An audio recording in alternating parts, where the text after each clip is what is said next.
নমস্কার। আজকের এই ভিডিও কন্যা রাশির মানুষদের জন্য বিশেষ গুরুত্বপূর্ণ হতে চলেছে।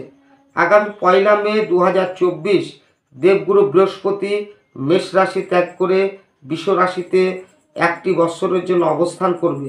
বৃহস্পতির এই অবস্থান কন্যা রাশির মানুষদের কেমন ফলাফল দিতে চলেছে সে বিষয়ে আলোচনা করব।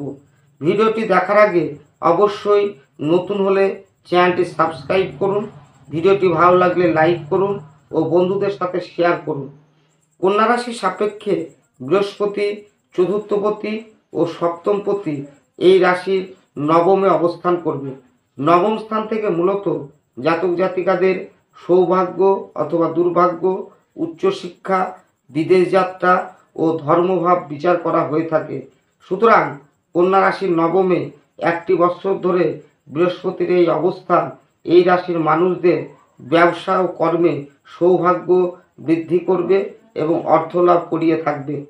এই সময় আপনার স্বাস্থ্য ভালো থাকবে, সামাজিক ক্ষেত্রে প্রভাব ও সম্মান বৃদ্ধি পাবে, দাম্পত্য সুখ আপনি এই সময় পেয়ে থাকবেন, অংশীদারি ব্যবসাতে লাভ হবে, নতুন বিনিয়োগ ব্যবসার ক্ষেত্রে সাফল্য এনে দিবে, মায়ের কাছ থেকে সুখ সহযোগিতা লাভ করবেন, গৃহসুখ বৃদ্ধি পাবে, সম্পত্তি ও যানবাহন কেনার এই সময় আপনার যোগ দেখা যায়।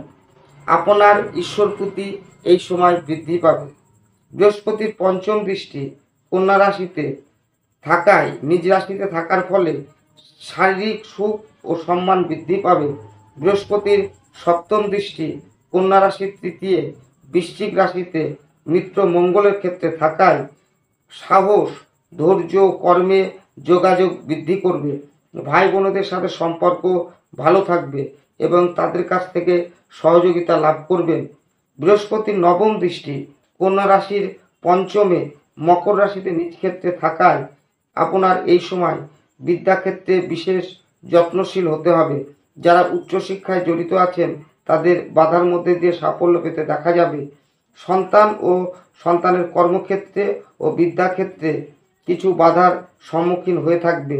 আপনাকে এই সময় যে কোনো কাজ করার আগে সতর্কতার সাথে ভাবনা চিন্তা করলে তাতে আপনার ভালো হবে।